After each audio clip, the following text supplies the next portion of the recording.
thinking adalah kemampuan seseorang untuk berpikir secara logis, rasional, dan sistematis dalam menilai suatu informasi, ide, atau permasalahan.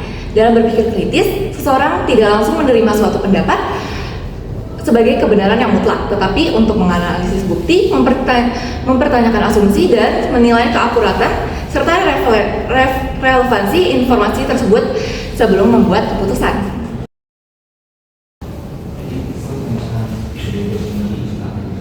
Berpikir kritis melibatkan beberapa keterampilan utama seperti menganalisis argumen, mengenali bias, mengidentifikasi sebab akibat, mengevaluasi sumber informasi, serta mampu menarik kesimpulan yang didasarkan pada fakta, bukan emosi atau opini semata.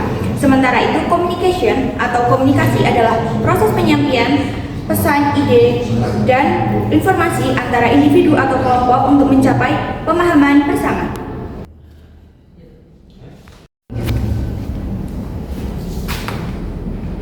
Komunikasi tidak hanya terbatas pada berbicara dan menulis, tetapi juga mencakup mendengarkan secara aktif, memahami bahasa tubuh, serta menyesuaikan cara penyampaian pesan sesuai konteks dan audiens.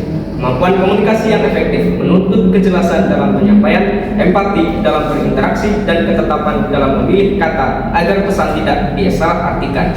Kedua, kemampuan ini saling melengkapi. Berpikir kritis membantu seseorang mengolah dan menyelidiki informasi sebelum dikomunikasikan. Sedangkan komunikasi memungkinkan hasil pemikiran tersebut tersampaikan dengan cara yang jelas, logis, dan meyakinkan kepada orang lain. Kenapa topik ini penting bagi mahasiswa hukum? Tentunya mahasiswa hukum adalah calon penggerak opini publik. Kemudian, kritis dan komunikatif sangat kredibel di era information overload. Selain itu, tanpa critical thinking, maka kita akan mudah terpengaruh dengan hoax ataupun framing. Selain itu juga ada tanpa komunikasi efektif, maka ide tidak bisa tersampaikan dengan benar dan tepat. Bagaimana critical thinking dan communication diterapkan dalam kehidupan mahasiswa? Penerapan berpikir kritis dan komunikasi terjadi di berbagai aspek. Yang pertama adalah dalam proses pembelajaran. Mahasiswa dituntut untuk tidak hanya menghafal teori, tetapi juga memahami, mengkritisi, dan menghubungkannya dengan realitas sosial. Lalu yang kedua adalah dalam diskusi dan juga presentasi dalam kelas. Mahasiswa perlu mampu menyusun pendapat berdasarkan logika dan data, dan bukan sekedar ikut-ikutan. Selain itu, mahasiswa juga perlu berkomunikasi dengan baik, mendengarkan pendapat teman, memberikan tanggapan yang sopan, dan menyampaikan ide secara runtut agar diskusi berjalan produktif. Yang terakhir adalah dalam kegiatan organisasi atau kepanitiaan kampus. Mahasiswa sering dihadapkan pada pengambilan keputusan dan pemecahan masalah. Dengan berpikir kritis, mahasiswa dapat menimbang berbagai alternatif baru dalam solusi, sedangkan dengan komunikasi yang efektif, mahasiswa bisa menyampaikan pendapatnya secara diplomatis dan membangun kerjasama tim yang solid.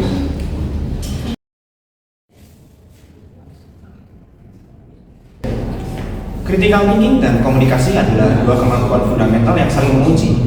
Memiliki satu tanpa yang lainnya adalah sebuah kebincangan. Bayangkan Anda telah berhasil mengolah informasi dan menyusun argumen yang sangat kuat dan logis, namun Anda gagal menyampaikannya. Tanpa komunikasi yang efektif, ide brilian tersebut tidak akan pernah sampai dengan baik dan pada akhirnya sama sekali tidak akan didengar.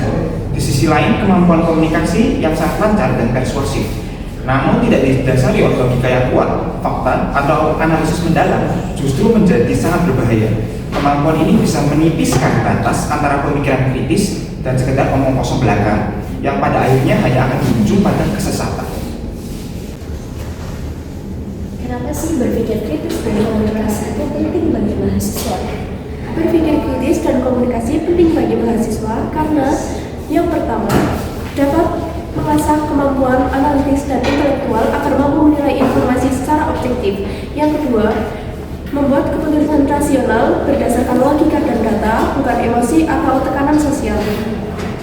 Kemudian yang ketiga, meningkatkan kemampuan berargumentasi dan berdialog. Komunikasi yang baik memungkinkan mahasiswa menyampaikan gagasan secara meyakinkan dan berdiskusi secara ilmiah tanpa menyinggung pihak lain. Kemudian yang keempat, mempersiapkan diri untuk dunia kerja. Dunia kerja membutuhkan individu yang mampu berpikir kritis dalam memecahkan masalah dan berkomunikasi dengan efektif dalam tim multikultural. Yang kelima, membentuk karakter dan kepemimpinan.